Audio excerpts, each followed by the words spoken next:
Félix García Morillón, ¿qué hay? Buenos días. Buenos días, Manolo, ¿cómo estás?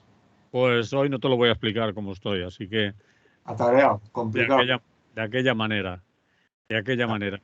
Así que vamos a darle a lo nuestro y ya está. El tema de actualidad de estos días, que tú me propones también hablar de él, a ver, a ver cuál es tu enfoque, tu punto de vista y lo que nos cuentas. Se trata de las movilizaciones de los agricultores en nuestro país, pero de los agricultores en toda Europa. Y me arriesgaría a decir que en otras muchas partes también, pero en fin, vamos a quedarnos así. ¿Qué pasa? ¿Están manipulados? ¿Los llevan a ello partidos políticos porque hay elecciones europeas? ¿Tienen razón? ¿La tienen pero no toda? ¿Cuál es tu punto de vista, Félix? Cuenta. Bueno, se ha escrito bastante sobre el tema. Punto de vista hay varias posibilidades. Y obviamente, como dices tú, es algo que afecta, pues de alguna manera a toda la Unión Europea, ¿no? Mm. Eh, el problema es que hay muchas causas mezcladas, hay razones para todos los gustos, porque de algún modo, te digo, parece que efectivamente las cosas están mal, ¿no? Luego, como es un tipo de movilización muy escandalosa, ¿eh? Muy escandalosa, porque, ¿Por qué? bueno, porque el efecto que tienen es contundente. De pronto sacan de una manera intempestiva unos cuantos tractores a una autopista y provocan unos altercados. O sea, su capacidad de perturbar la vida normal de la gente, pues es notable, ¿no? Vale. A eso me refiero simplemente. Y además tiene una cierta contundencia bueno, que como un tractor es una máquina así como muy grande, es difícil. Y luego tú verás también que se enfrentan quizá con cierta contundencia a la policía. Tampoco tienen demasiadas... lo ven claro, ¿no? Entonces, claro, de alguna manera tienen razones. Pues creo leía un artículo de una persona que ha sido agricultor y, vamos, es de familia de agricultores, Víctor Viñuales, y contaba eso y dice, hombre, razones tienen bastantes, porque en definitiva es un tipo de profesión bastante exigente y bastante complicada en la situación actual, ¿no? Eh, por ejemplo, en el caso de España, bueno, y toda la Unión Europea de alguna manera, la burocracia que tienen que gestionar para poder conseguir las ayudas, porque la cantidad de ayudas es bastante grande, ¿no? Sí, lo de la PAC. Sí, la Que PAC. ¿Eh? Aquí ya hay mucho dinero que estamos poniendo claro, como todo, como pasa siempre. El dinero son impuestos que pagan los que más dinero tienen y permite subvencionar a aquellas situaciones que necesitan el dinero, ¿no? Y en este caso, pues es solucionar unas empresas específicas y unos puestos de trabajo específicos que son los de la agricultura. Pero claro, la burocracia de la PAC es complicado, bueno, como toda burocracia estatal, mm, que es una de las cosas que pasa con frecuencia y tú sabes que es uno de los fenómenos actuales que algunas de las ayudas que se prestan no llegan adecuadamente a la gente porque normalmente las ayudas se ofrecen a gente que tiene problemas y a gente que tiene problemas suele estar peor dotada para todos los trámites burocráticos que el Estado exige, o sí, que los gobiernos exigen, y eso, si no, además lo añaden que tienen que ser por que les exigen que sea por medios digitales, lo cual sí. complicaría todavía mucho más, ¿no? Mm. Eso sería uno de los problemas. El segundo problema que tienen muy serio, pero claro, esto también es difícil, es lo que yo llamo la competencia desleal. Pero claro, ese para mí es más débil, porque de alguna manera competencia desleal es la posibilidad de que venga cantidad de productos desde los países del norte de África. En nuestro caso es más directamente desde Marruecos, ¿no? Y algo Túnez también, es decir, vienen cantidad de cosas, pero también vienen de sitios de más lejos, ¿no? Y entonces, claro, pero que lo diga eso cuando precisamente lo que hay es la queja a la inversa. Es decir, los países cuya riqueza se basa en gran parte en exportar los alimentos a Europa, que los consume, pues de alguna manera consideran que quien hace competencia desleal son los campesinos, los agricultores, los ganaderos de la Unión Europea. Lo que pasa, Félix, Dime. es que se achaca más que la competencia que una economía de mercado, estamos situándonos en su terreno, globalizada, pues se la hay que comer, es decir, es en lo que estamos y es la forma que, iba a decir, hemos elegido, la forma en la que estamos viviendo. Ya. No la hemos elegido mucho, pero es cuando la competencia es desleal en el sentido de que no les exigen en sus países o en este país a la entrada de esos productos las mismas garantías sanitarias, es decir, de utilización de abonos, de fitosanitarios en general, pues consideran que es desleal. Claro, esa parte sí lo podría ser, pero lo que pasa es que eso se podría solucionar, obviamente, en la medida en que no sé, cuando se importa mercancía, pueden exigir que cumpla los criterios. Pero no lo están haciendo. Es que es el Eso problema. no lo están haciendo, obviamente, no lo están haciendo, claro. Es decir, Claro. pero evidentemente en este caso es una batalla que ha habido siempre, porque yo te recuerdo es decir, empezó el follón con algo tradicional en nuestro caso, que es los agricultores franceses quemando la carga de los camiones, que salían de España con dirección a diferentes sitios de Europa, ¿no? Es decir, que ese problema evidentemente existe y muestra las complejidades que de alguna manera hay en un mundo globalizado como el nuestro. Cuando tú lo sabes, de hecho en este momento, bueno, aparte de que la capacidad de almacenar en temperaturas más o menos bajas la cosecha para venderla meses después de la temporada, ha hecho que, aunque todavía se nota las verduras de temporada, en estos momentos cada vez se nota menos.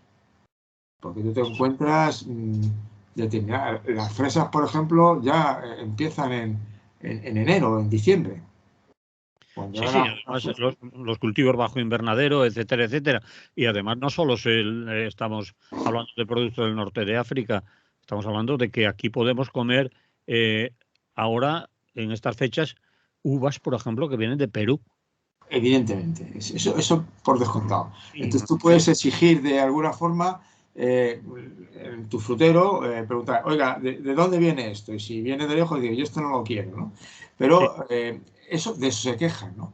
De eso se quejan de la competencia leal al final. Pero vamos, también, como te digo, también de la regulación y la burocracia. Eso te decía antes, que eso no está vinculado estrictamente al tema de las exigencias, ¿no? Porque además en el caso de las exigencias fitosanitarias que tiene la producción agrícola y ganadera en este país, de alguna manera tiene dos vertientes, ¿no? Una vertiente, obviamente, la sanitaria. Y claro, yo lo siento mucho, pero eso hay que exigirlo. Es decir, me parece que no tiene mucha discusión, ¿no? Que la calidad de los productos, la fecha de caducidad, una serie de cuestiones pues tienen que vigilar más, ¿no? Incluso me da la sensación de que últimamente yo ya no he vuelto a ver en ningún supermercado la venta de artículos pasados de fecha. Bueno, o sea, a punto de No, caducar algunos la fecha. o a punto de caducidad o ya caducados. Ya Bueno, unos cuantos días después. Tú si los querías los compraban, te lo decían claramente, ¿no? Y sí, creo que ya no lo he vuelto a ver, es decir, eso ya tú corrías el riesgo, ¿no? vale. Porque uno puede pensar, de hecho yo mismo, tú en tu casa igual vas a abrir un paquete, ves que ha pasado 10 días y pues no lo tiro. Pues sí, sí. lo ojeas, ves cómo está, lo analizas y punto pelota, ¿no? Entonces, quiero decirte que esa parte sí. Quizá la parte, lo sanitario, me parece correcta. Luego, la otra parte, que a mí me parece que es un suicidio, es que achacan la responsabilidad de esto a la sostenibilidad ambiental, ¿no? Es decir, uno de sus enemigos, parece, en cierto sentido, son los ecologistas o el movimiento ecologista en general. Sí, maldicen la Agenda 2030 porque pretende que de aquí al año 2030 se hayan reducido, y Europa es uno de los países que va más por delante, la cantidad de productos fitosanitarios que, maltratan, digámoslo así, al medio ambiente. Por ejemplo, un ejemplo que ponían muy sencillo y que me parece correcto y que todas lo hemos observado. Para eliminar determinadas plagas de insectos o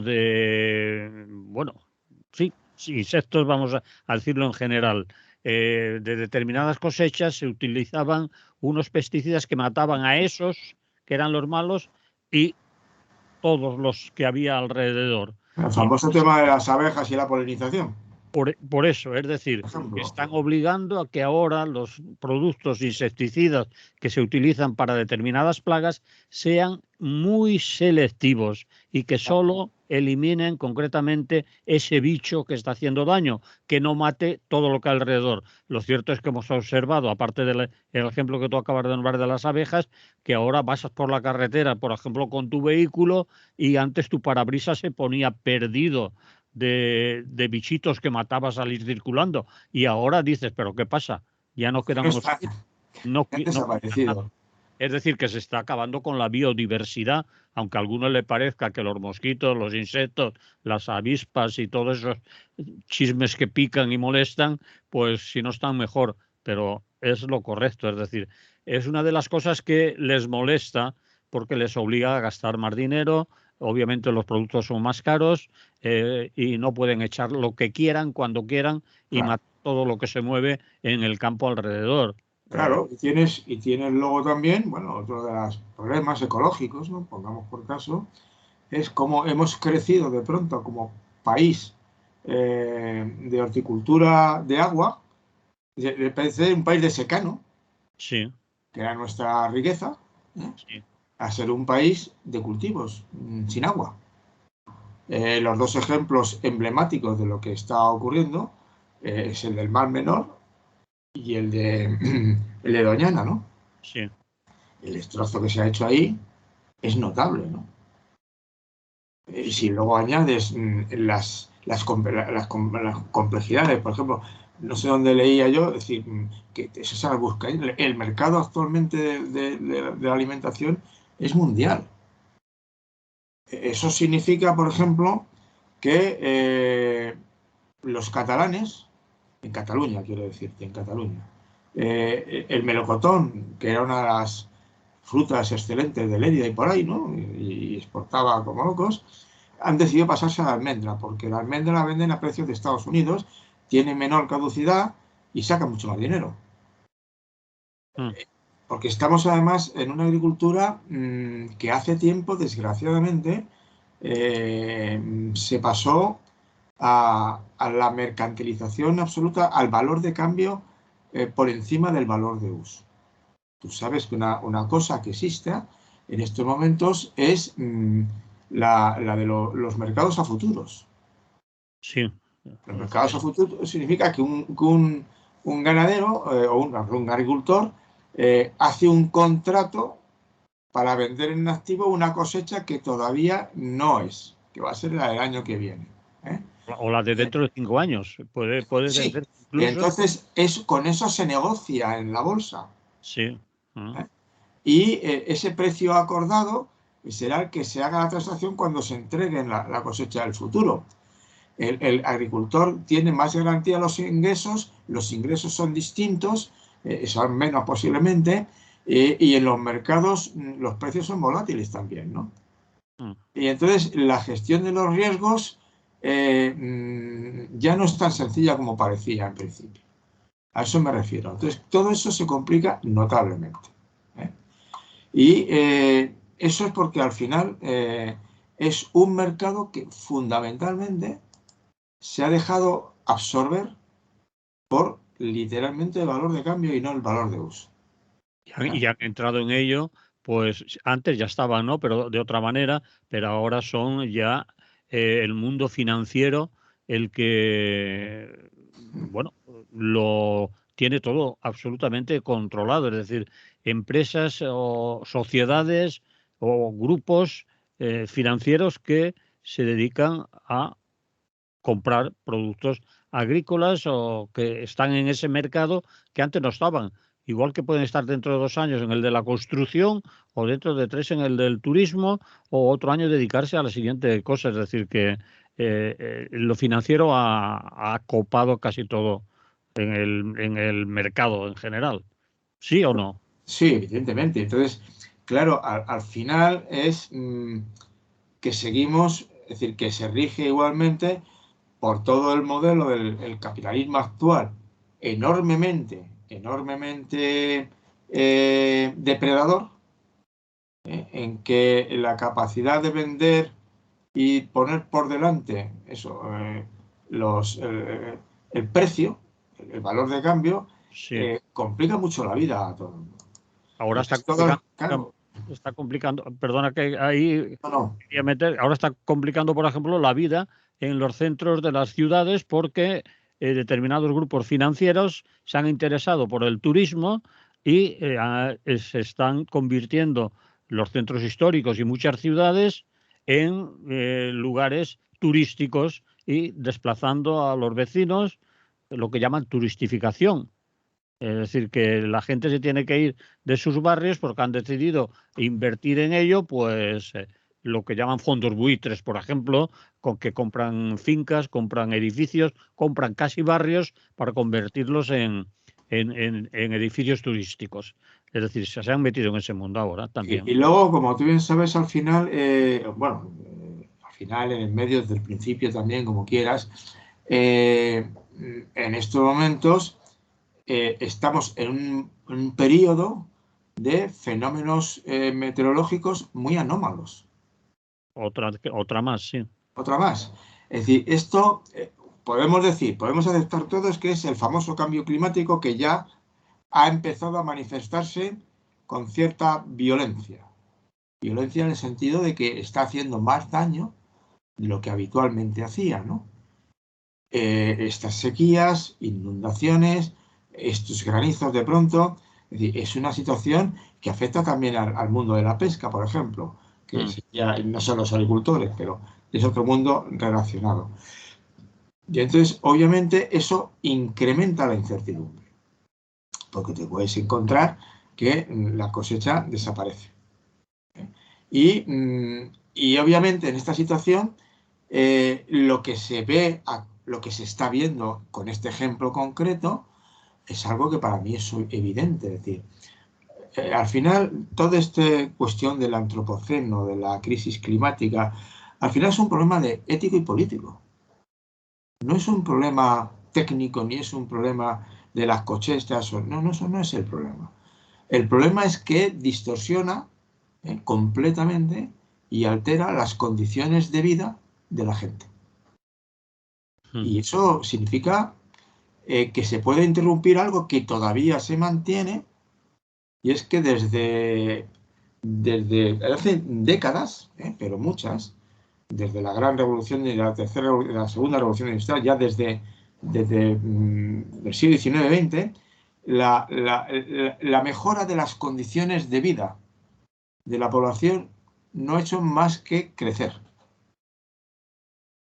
Hace poco, ayer, hace 2 o 3 días, estuve viendo una película que os recomiendo a todos, que se llama Bastardo, ¿no?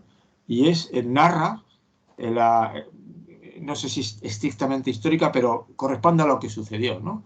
A cómo hay alguien que decide cultivar en las tierras del norte de Dinamarca, que todo el mundo consideraba absolutamente estériles. Y entonces este hombre se emperra, es una película interesante, y efectivamente al final consigue la siembra de patata. La patata parece ser que es un tubérculo, ¿no? Sí, sí. Sumamente resistente a condiciones muy duras Mm. y entonces sale adelante. Toda esa zona de Dinamarca, obviamente, hoy día se ha convertido en zona de cultivo y de riqueza para la generación de cultivos, zonas que antes eran impensables, ¿no?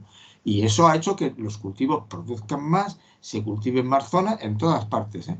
Pero vamos, el ejemplo ese era curioso. Evidentemente, el ejemplo que narra esa la película te hace ver que las condiciones es en la época de las monarquías, del Estado, de las monarquías absolutas, ¿eh? Y entonces las condiciones de vida de los campesinos y de la servidumbre era brutal, brutal. O sea, que también ves cómo vivían entonces y cómo viven ahora, bueno, los agricultores que estoy viendo yo, para bien de los agricultores actuales. Quiere decirte que al final estamos ante una crisis profunda en la que coordinar las presiones que vienen de todas partes es complicado. Y obviamente yo no sé cómo lo van a solucionar. Yo creo que como tú dices, obviamente lo primero que tienen que solucionar es que haya cierta equidad en las reglas del juego, ¿no? Sí. Es uno de los criterios. Pero que la equidad se dé en todos los sentidos. Los agricultores españoles tendrán que ser tolerantes con lo que procede de otros países que consiguen producir más barato, porque allí, o si me apuras, tendrán que ser conscientes que una parte de la riqueza que han incrementado con su producción es gracias a una mano de obra que ha venido huyendo de países pobres y a la que tienen sometida a condiciones de vida y de trabajo bastante fastidiadas, ¿no? ¿Te refieres en nuestro país? Es Sí, decir, claro, claro, tienes, vamos, en aquí, nuestro país aquí. el número de inmigrantes de Marruecos, Túnez y de otros países, Sí, tampoco domino yo la cuestión. El caso famoso de la fresa en Huelva es de los más famosos, ¿no? sí, Pero también los cultivos en plástico de Almería, sí, han sí. logrado convertir Almería en una zona de cultivos de regadío, más que de secano, con sistemas sofisticados de gota a gota, lo que quieras, ¿no? Y ahí son trabajadores de fuera, que trabajan en condiciones bastante deplorables. En tu Sí. zona de Valencia y de Murcia pasa lo mismo, ¿no? Sí, sí, hoy es difícil ver en los campos de naranjas, recogiendo naranjas, gente autóctona. La mayoría son gentes de fuera. Esto te puedes encontrar con el fenómeno de que naranjas que vienen de Túnez, de Marruecos, en condiciones competitivas, son en huertas enormes de naranjas montadas por naranjeros de Valencia. Sí, también es cierto eso, que algunos agricultores, no sabemos cuántos, han decidido ir a cultivar. Y a cultivar yo conozco porque Madrid es una zona que tiene unos melones estupendos, los de Villaconejos, es un pueblo de Madrid que tiene melones. Se han ido a Brasil. Y cuando yo una vez vi melones en enero, digo al frutero, ¿esto de qué va? ¿Eh? Y me dicen, no, no, si los traen de Brasil. Y me dicen, pero se los han llevado allí los meloneros de nuestra zona, que han montado allí huertas con su capital, para porque, sacar beneficios. porque es más barato producir allí. Mucho más barato y el transporte aéreo no deja de ser.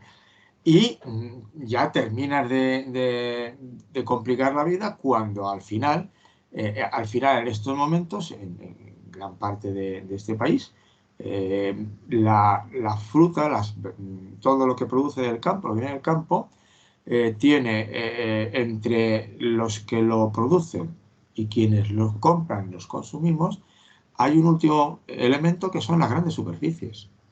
Sí, que Eh, imponen muchas veces los Claro, precios. claro, las grandes superficies, ¿qué ocurre? Yo en el barrio que yo tengo, mi supermercado, mi ultramarinos, ¿te acuerdas de los ultramarinos, no? Sí, De referencia, lo siento, es el Corte Inglés. Es que es el que tengo al lado. sí, Es que no me ha quedado nada. Puedo comprar la frutería y me queda una frutería un poco cutre, otra un poco más cutre, que también estará, vaya, ustedes saben en qué condiciones de trabajo, y luego dos o tres fruterías o dos de estas de lujo. sí, Entonces, quiero exacto. decirte, al final yo dije, compro esto en el Corte Inglés, pero ¿qué quieres? Si es que es mi supermercado de referencia. Con el Mercadona, es que no hay ultramarino. Es que tiendas para comprar ya a 200 metros a la redonda o 100 metros a la redonda, a mí solo me queda una carnicería. Sí, No es sé cierto. Se ha acabado con el pequeño comercio, las grandes superficies. y sobre todo se acaba mucho en la zona como en la que estoy yo, que, como tú decías, la vivienda se ha llenado de pisos que ocupan gente con mucha pasta, otros son dedicados al turismo, y los pequeños locales se alquilan a precios disparatados. Sí. Y a tiendas que están las mismas Son, en Valencia, son- en Madrid, en Nueva York o en es un Londres. frutero normalito, el Así. frutero que nosotros tenemos en concreto, empezaron vendiendo a la puerta del metro y lograron un semisótano que tenía puerta a la calle, bajabas escalones y es un cuchitril de frutería, y ahí se han quedado. Y bueno, han logrado, son tres, y han logrado convertirse en una frutería que vende mucho, porque todos compramos ahí, Ujú. porque es buena, es de calidad, te atienden bien, ¿no? Y bueno, yo creo que hay un poco también de vamos a preservarla. Bueno, vamos, para ir Entonces, ese es el último factor. Entonces, todo esto, como te quiero decir, es un problema muy complicado. No están manipulados por la derecha. La ahí derecha, es a donde quería llegar yo un no, yo poco. creo que, por lo que yo he leído, la derecha lo intenta. Sí, Se nosotros quieren aquí, apuntar al carro. nosotros aquí hemos entrevistado a compañeros que trabajan concretamente en la Pagesos de Cataluña, que son los agricultores catalanes. Hemos entrevistado a un compañero que sus posturas ideológicas y sus propuestas podíamos firmarlas los que nos decimos libertarios, los que nos decimos de izquierdas y todo, ¿No? porque además insistía en que ellos no están manipulados por nadie, que la plataforma 6F puede haber gente de todos, pero que no Está es claro una eso, está cuestión. claro. Eso es el error que no se debe cometer. No, no está, no está. Es decir, en Francia, por lo que yo he leído, tampoco son de derecha los. No, más bien votan. No, no sé si quieren votar a Macron. ¿Eh? Por desde luego no no me acuerdo el nombre, la que es de extrema derecha, la mujer esta de francesa, ¿no? Eh, Marine Le Pen. la Marine Le Pen, eso. No, no, no, no son, no son. Y además tú ves un poco la cara, son los curritos, es que como además hay casi son empresas que tienen muy pocos trabajadores, excepto los que ya tienen amplios cultivos, que no creo que sean exactamente los que están saliendo con el tractor. ¿Eh? Mm. Entonces, quiero decir, no son, no, es un sector que está sufriendo, claro, estamos viendo en concreto como una crisis grave en la que hay muchas cosas, primero las que hemos enumerado, y por descontado las climáticas, pues está manifestándose como lo que, el daño que producen, que al final es de tipo social y de tipo político y de tipo ético. Ujú. Cómo repartimos la riqueza, cómo conseguimos mantener la calidad de vida de la gente y atender las necesidades. Y está feo. Aquí en Radio Clara llevamos bastantes días entre unos, otros. Han venido, hemos entrevistado, como te he dicho, a agricultores que están en las movilizaciones con sus tractores, que nos los han puesto el contacto, gente afín, y nos ha dicho hablar de esto con esta gente para que os cuenten cuál es el problema y veréis cómo no es lo que nos quieren vender en algún medio de comunicación No, no, en por absoluto. la derecha. Es decir, hemos visto eso, han venido gente, representantes de colectivos del campo aquí en Valencia, pero también nos han dicho en alguna ocasión por las propuestas que a veces hacemos, bueno, esto estaría muy bien que hiciéramos cooperativas, productos de cercanía, que compráramos lo que producimos en la fecha, y entonces ha habido que nos ha llamado lo que sois unos pijoprogres porque vuestras posiciones, quiero entender yo con eso, de pijo progre, de nuestras posiciones son bonitas, que quedan muy bien para redactar en una revista alternativa, pero que son poco realizables en el contexto en el que vivimos actual, el contexto capitalista, con el mercado como está, con quién lo controla, con quién pone los precios y cómo se producen los productos hoy en el campo. Entonces, ¿qué alternativas tenemos? que nos sigan llamando pijo progres porque estamos solo por los productos ecológicos, bueno, está bien, pero de momento la propuesta es digamos, la ideal, pero de momento no tiene capacidad de llegar a capas amplias de la población, a ser alternativa a...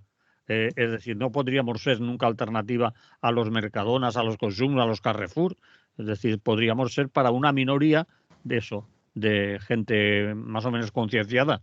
De todas maneras, te quiero decir, yo no se me escapa un poquitín en concreto, Sí. porque a nivel mío que yo compro, los precios que yo veo en el Corte Inglés, Mercadona, digo, porque son los de... Y mi frutero, estoy hablando ahora de la fruta, claro, frutas y verduras, son los mismos, ¿eh? Son los mismos. Es decir, ¿dónde se produce? ¿Cuál es el papel de las grandes superficies? Tienen más capacidad de presionar y pueden comprar a lo mejor a precios más bajos, mientras que los pequeños fruteros no pueden comprar en Mercamadrid a esos precios. Eso es posible, ¿no? Pero, claro, hay un artículo, un monográfico del Salto muy interesante, que bueno, eran 15 o 18 páginas, que lo he leído para esto, ¿no? Que hablaba de la revuelta marrón, ¿no? Que no es ni roja, ni naranja, ni de fascistas o de derechas, ni de izquierda, no. Es más bien, ellos llaman la marrón, ¿no?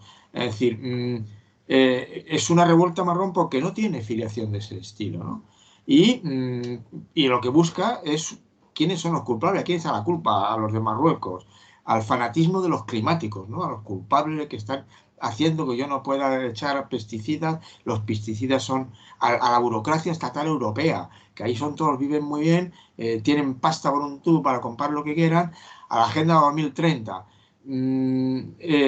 Y el populismo de derechas e izquierdas busca respuestas fáciles a problemas que son complejos, es lo que venía a decir, ¿no? Y las causas son muy complicadas, muy complejas. El petróleo cada vez más caro porque cada vez el petróleo es más caro, ¿no? Los fertilizantes son muy caros, ¿eh?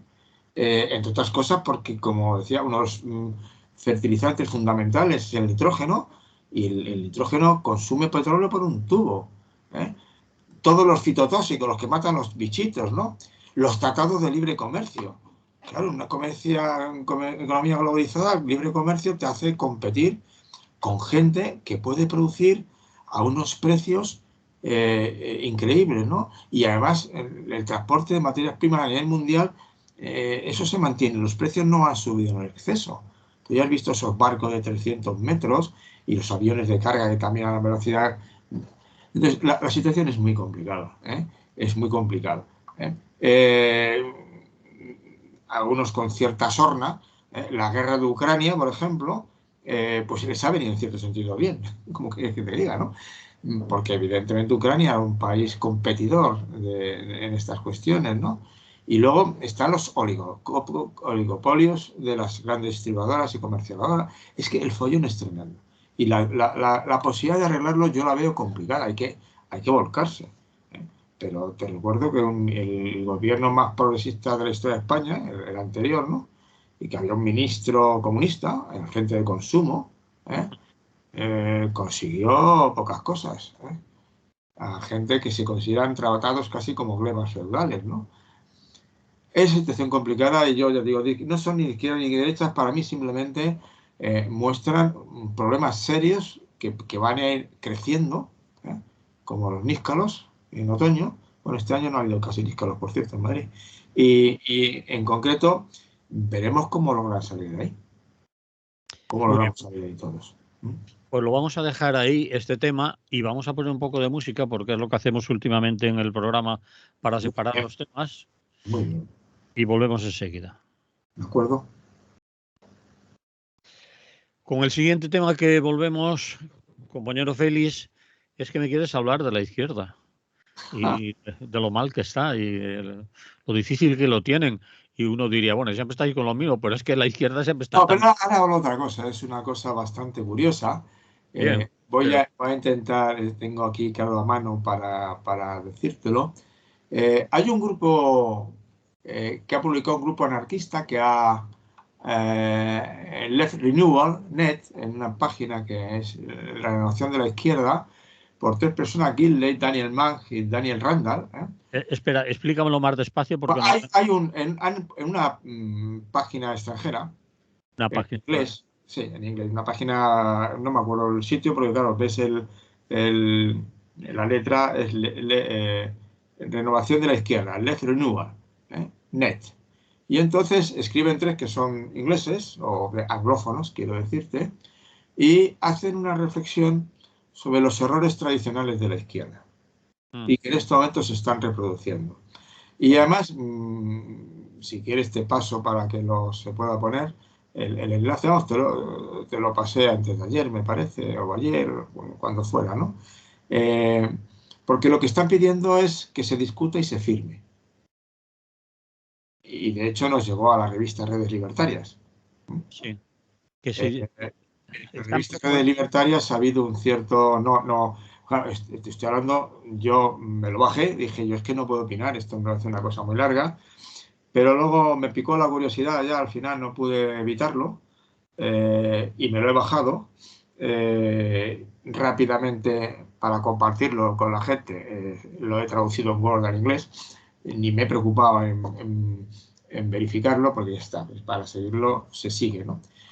Entonces lo que mantiene una tesis muy antigua, por otra parte, y es decir que la izquierda, claro, fíjate, esto para oídos anarquistas les va a sonar más interesante, ¿no? La izquierda tradicional, la izquierda europea, en final, parece que es más dura con unos enemigos que con otros. A ver, tú explícate bien. La reflexión empieza por el problema de Gaza.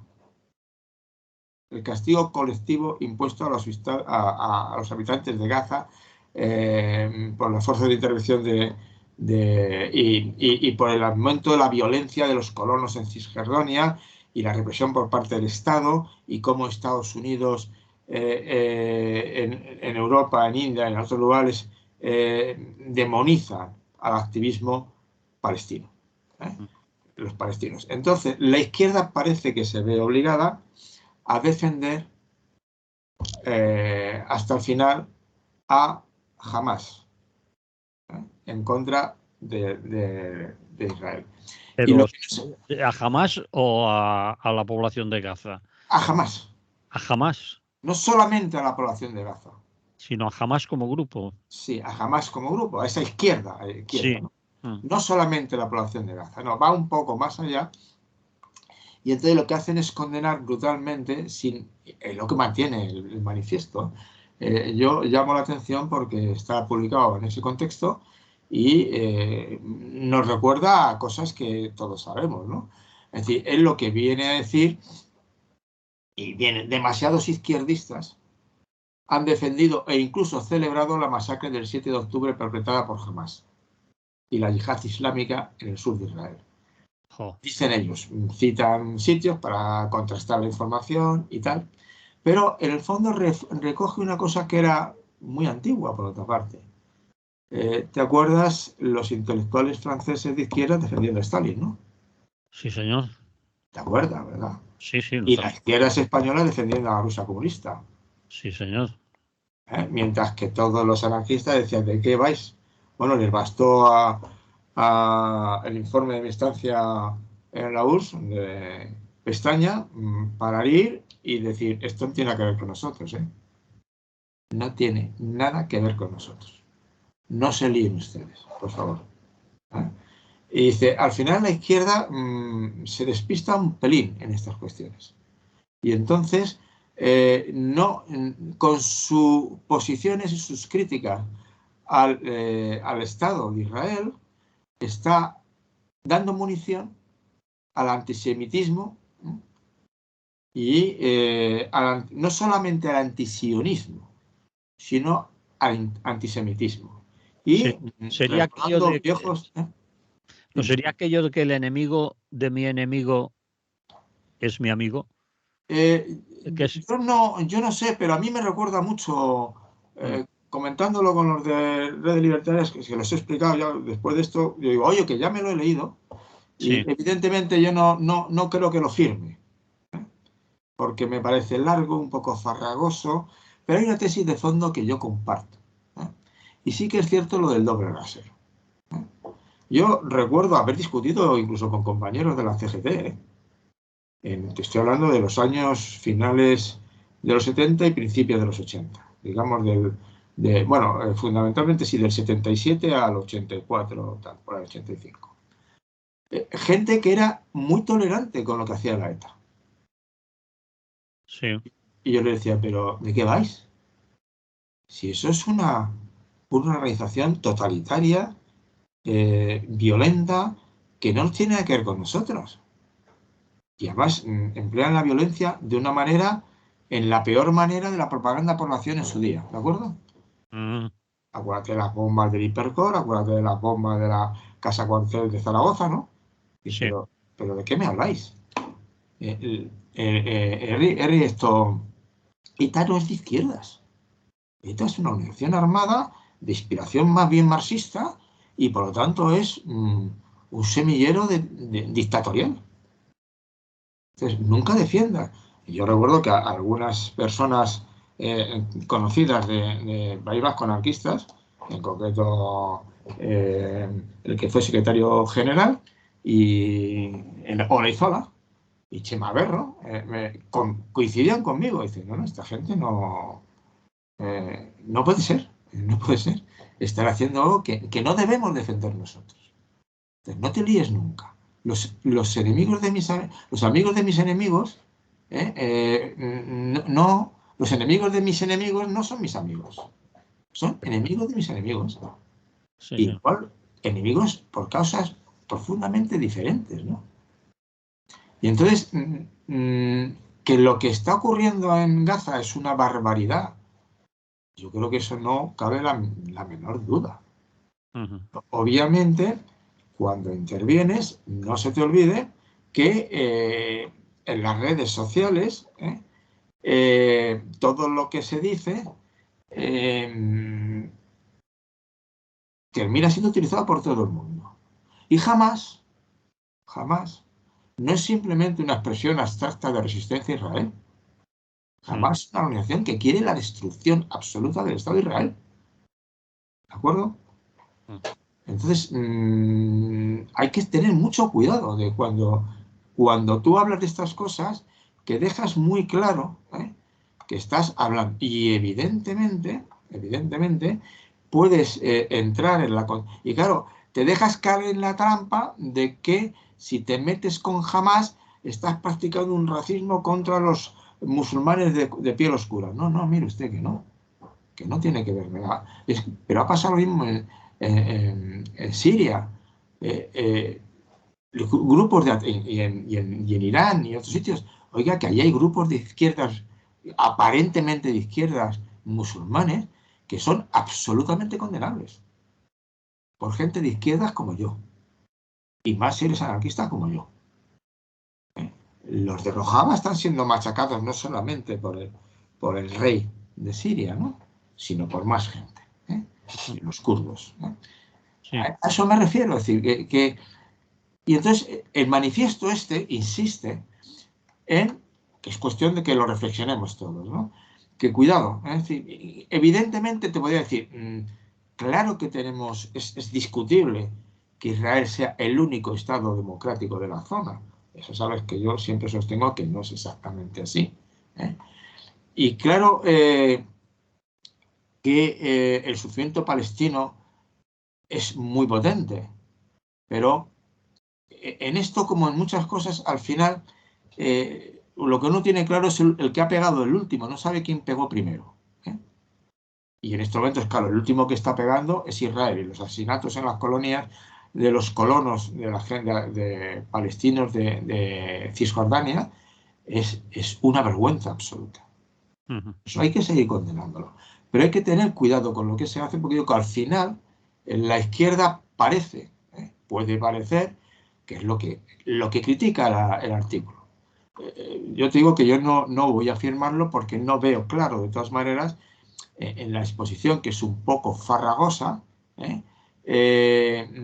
que tenga toda la razón. Es decir que que el drama de Israel-Palestino sea el drama moral central para gran parte de la izquierda contemporánea, como fue Sudáfrica para mucha gente en la generación anterior, evidentemente es un drama. Pero, ¿qué pasa con Siria, con Kurdistán, con Sudán, con Etiopía, con la República Democrática del Congo, con Sri Lanka, con Myanmar? Oiga, si tenemos una pléyade de situaciones.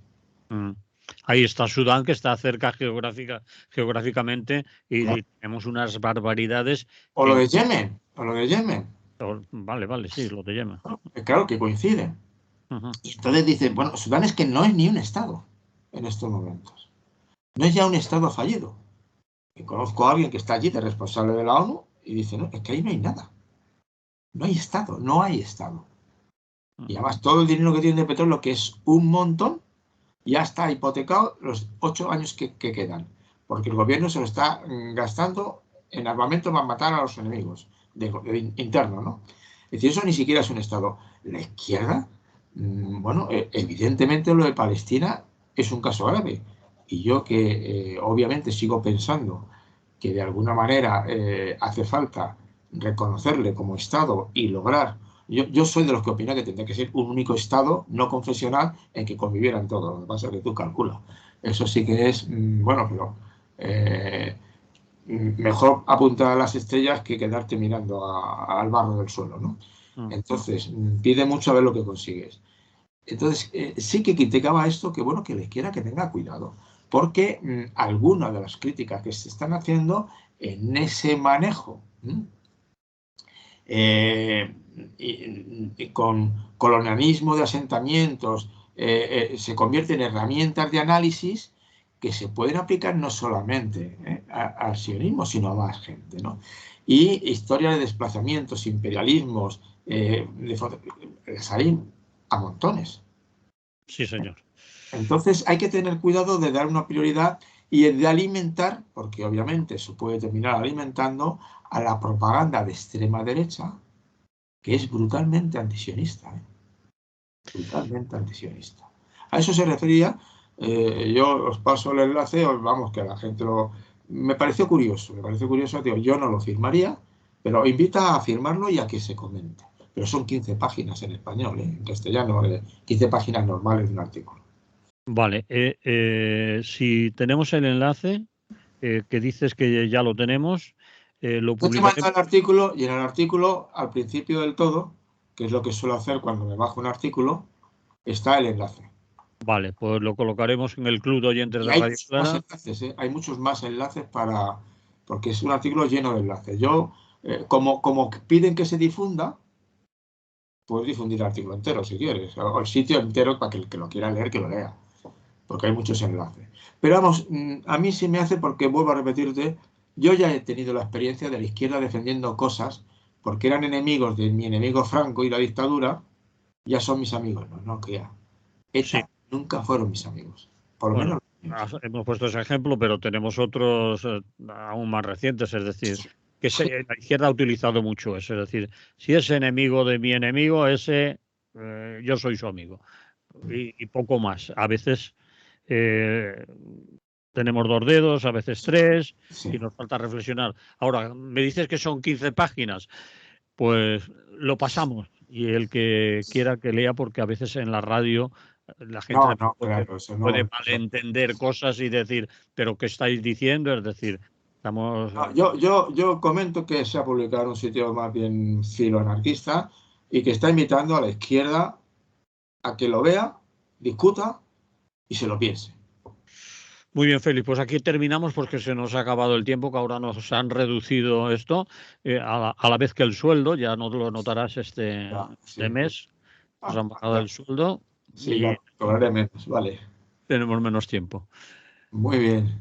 Nos oímos la semana que viene, ¿vale? Nos vemos la semana que viene. Que tengáis un buen día. Vale, hasta entonces.